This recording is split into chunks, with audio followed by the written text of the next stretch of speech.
Good morning friends, कैसे हैं आप लोग। मैं पुनः अपना नया वीडियो लेकर के आप लोग के पास हाजिर हैं और आप लोग इसको ज़रूर देखिए। और आज का टॉपिक है बीमीय समीकरण क्या है और उसके उपयोग क्या है। तो ऐसे आप लोग लगातार जो वीडियो हम डाल रहे हैं उस पर आप लोग ढेर सारे प्यार और दुलार भी दे ही रहे हैं।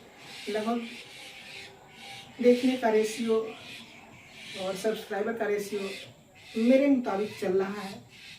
तो इसी तरह आप लोग मेरे वीडियो पर बने रहेंगे और आप लोग देखते रहेंगे। तो चलिए आज का टॉपिक लेके चलते हैं। आज का टॉपिक है डायमेंशनल इक्वेशन।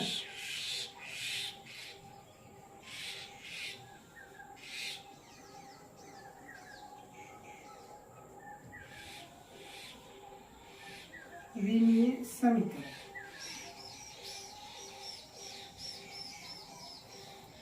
क्या होता है। विमीय समीकरण आप लोग बीमा को जान गए हैं, विमीय सूत्र को जान गए हैं। अब ये विमीय समीकरण क्या होता है। कहा जाता है जब विमीय सूत्र को किसी ऐसे व्यंजक से रिप्रेजेंट करे, जब विमीय सूत्र को किसी ऐसे व्यंजक से रिप्रेजेंट करे कि बाएं तरफ जो फिजिकल क्वांटिटी लिखते हैं वो भी संकेताक्षर में हो और दाएं तरफ विमीय सूत्र हो और दोनों समानता के सिद्धांत का अनुसरण करता हो, तो ऐसी स्थिति में जो समीकरण बनता है वो होता है विमीय समीकरण। अब विमीय समीकरण की परिभाषा इस प्रकार से भी हम लिखते हैं, किसी भौतिक राशि एवं उसके विमीय सूत्र के बीच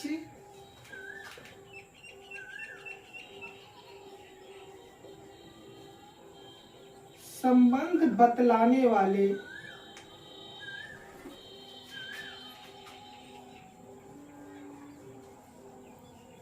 व्यंजक को ही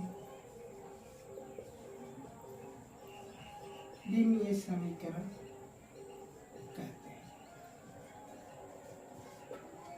किसी भौतिक राशि और उसके विमीय सूत्र के बीच संबंध बतलाने वाले व्यंजक को ही विमीय समीकरण कहते हैं। एग्जाम्पल के रूप में अगर ले लेते हैं तो देखिए,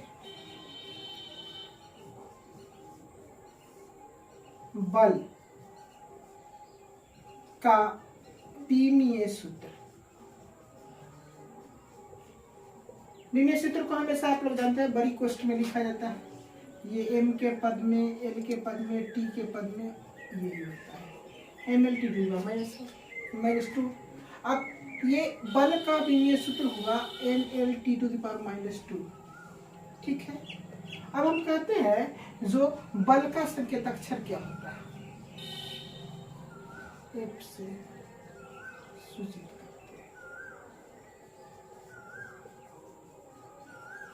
हैं। इसीलिए अब देखिए, अगर F लिख दे इधर mLT⁻² कर दे तो ये किसको रिप्रेजेंट करेगा, यही विमीय समीकरण को रिप्रेजेंट करेगा, यही विमीय समीकरण। जैसे कोई लिख देता है वेग का विमीय सूत्र। देखिए वेग का विमीय सूत्र Lt⁻⁻1 और वेग को रिप्रेजेंट करते हैं हम लोग v से, इसीलिए v बराबर Lt⁻⁻1 लिख सकते हैं।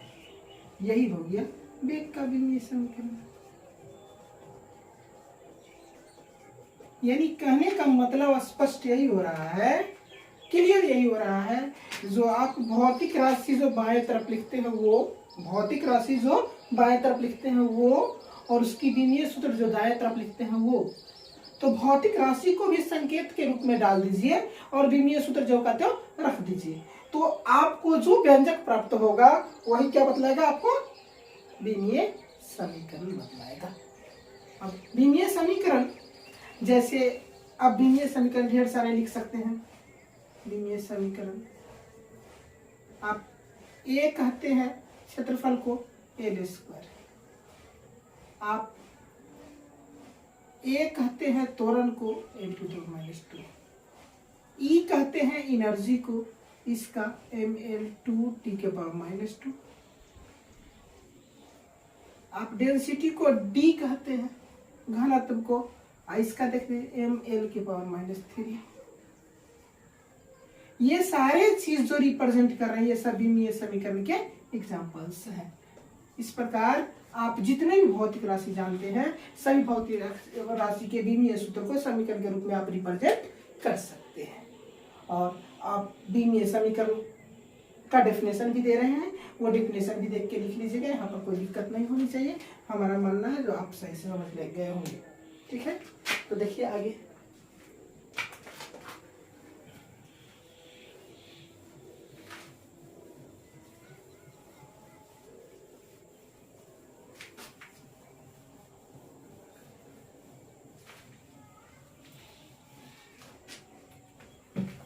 अब uses of dimensional equation।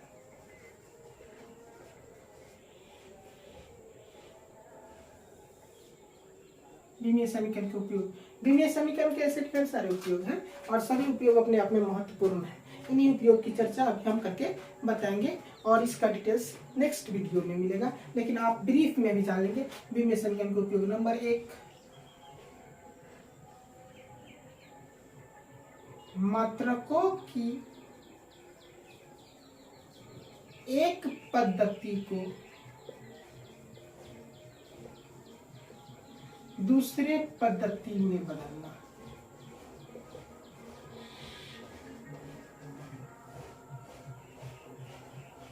मात्रकों की एक पद्धति को दूसरे पद्धति में बदलना, इसके लिए उपयोगी सूत्र जो बनते हैं, जैसे आप लोग जानते हैं थ्योरी में जो भौतिक समीकरण अगर P = N1U1 हो जाए और P = N2U2 हो जाए तो ऐसी स्थिति में यही दोनों P को ही रिप्रेजेंट कर रहे हैं।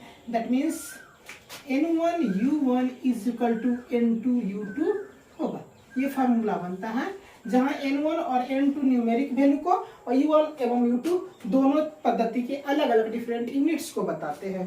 तो बीमा के प्रयोग से, बीमीय समीकरण प्रयोग से अगर N1 निकालना हो, N2 दिया रहे तो N2 M2 बटे M1 के पावर A, L2 बटे L1 के पावर B, T2 बटे T1 के पावर C का प्रयोग, या कहिए अगर मान लिया जाए जो N2 निकालना रहे तो N1 M1 बटे M2 के पावर A, L1 बटे L2 के पावर B, T1 बटे T2 के पावर C का प्रयोग करके इजीली वे में हम न्यूमेरिक वैल्यू को एक सिस्टम से दूसरे सिस्टम में बदल सकते हैं और इन्हीं फार्मूला की मदद से हम ये क्रिया करते हैं।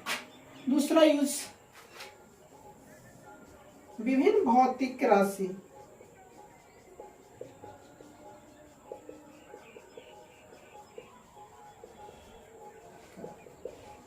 मात्रक ज्ञात करना। विभिन्न भौतिक राशि का मात्रक ज्ञात करना। अगर बीमीय समीकरण जैसे आप कहिए V बराबर आपको दे दिया LT के पावर -1, सिंपली आप जानते हैं L का यूनिट मीटर होता है, T का यूनिट सेकेंड होता है, इसीलिए V का यूनिट मीटर पर सेकेंड होगा। आप इस L के जगह पर M डालते हैं, T के जगह पर सेकेंड डालते हैं और इन्वर्स रह जाता है, तो V का यूनिट क्या हो जाता है, मीटर पर सेकेंड। इस प्रकार अगर किसी भौतिक राशि का आप बीमीय समीकरण ज्ञात हो आपको, तो आप इजी वे में उसके मात्रक को आप निकाल सकते हैं इन तमाम चीजों के प्रयोग से। चलिए तीसरे यूज की ओर हम लोग चलते हैं और ये तीसरा यूज मैं बता रहा हूं।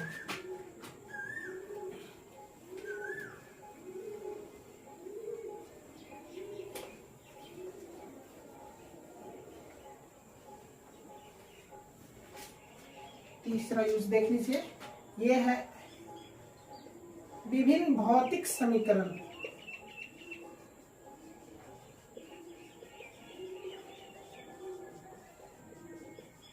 के सत्यता की जांच करना।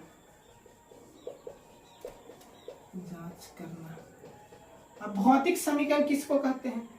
भौतिक समीकरण एग्जाम्पल में देख लीजिए, एस बराबर यू टी प्लस हाफ के टी स्क्वायर, वी स्क्वायर बराबर you square plus 2as, F बराबर एम ए, एफ बराबर 1/4 pi epsilon not Q1 Q2 बटे आर स्क्वायर।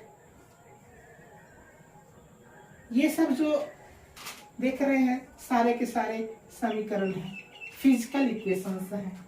अब ये सही है या गलत, अब ये सही है या गलत, इसका जांच हम लोग बीमीय विधि से कर सकते हैं।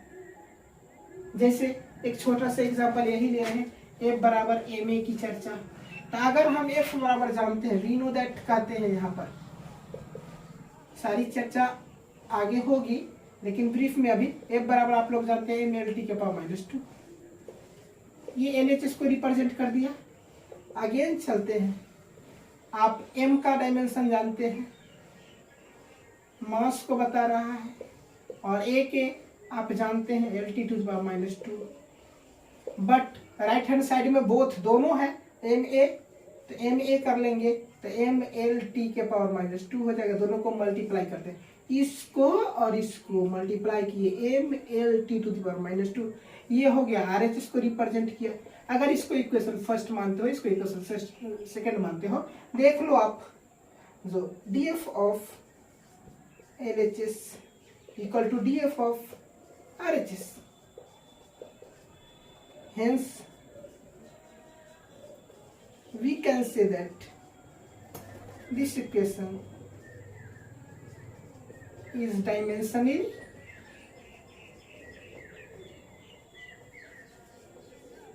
करेक्ट। इस प्रकार हम लोग विभिन्न भौतिक राशि के समीकरण जो दिए गए हैं उनकी सत्यता की जांच कर सकते हैं। जो लेफ्ट हैंड साइड के डायमेंशनल फॉर्मेट को और राइट हैंड साइड के डायमेंशनल फॉर्मेट को इक्वल नहीं कर पाएगा, वो क्या होगा? बीमीय विधि से सत्य नहीं होगा। फोर्थ चलते हैं, तो फोर्थ क्या है यूजेज इसके, फोर्थ एंड लास्ट, और ये सारे के सारे यूजेज बहुत ही महत्वपूर्ण हैं। ये 4 यूजेस हैं डायमेंशनल इक्वेशन के, और 4 के 4 अपने आप में बहुत महत्वपूर्ण है। तो इन यूजेस को आप देख लीजिए। फोर्थ यूजेस को विभिन्न भौतिक राशियों के बीच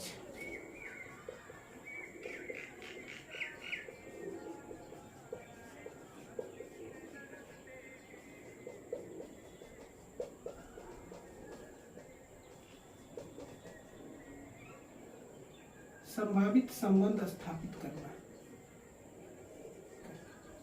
विभिन्न भौतिक राशियों के बीच संभावित संबंध स्थापित करना है। अब ये कैसे होता है, संभावित संबंध कैसे स्थापित करेंगे? इसके लिए हमको कोई दिया हुआ रहे फॉर्मूला, दिया हुआ रहे सवाल, उस सवाल को बार बार पढ़ते हैं।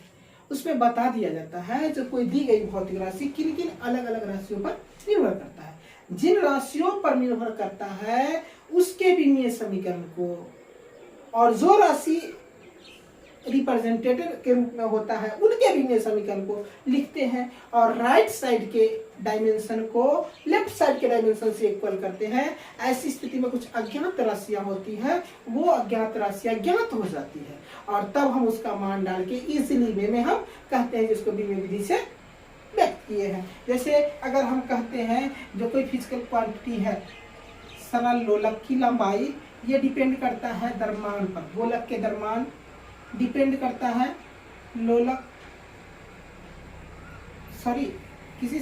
फिर से बोल रहे हैं सर, देखिए जैसे हम बोल रहे हैं जो किसी सरल लोलक का आवर्तकाल, लोलक की लंबाई, द्रव्यमान और गुरुत्वीय त्वरण, इन 3 चीज पर निर्भर करती है। ये डिपेंड कर रही है लंबाई, द्रव्यमान और गुरुत्वीय त्वरण पर। तब ऐसी स्थिति में इसको लिखते हैं T, और निर्भरता के लिए समानुपाती LAMBGC। अब बताइए, A अज्ञात है, B अज्ञात है, C अज्ञात है।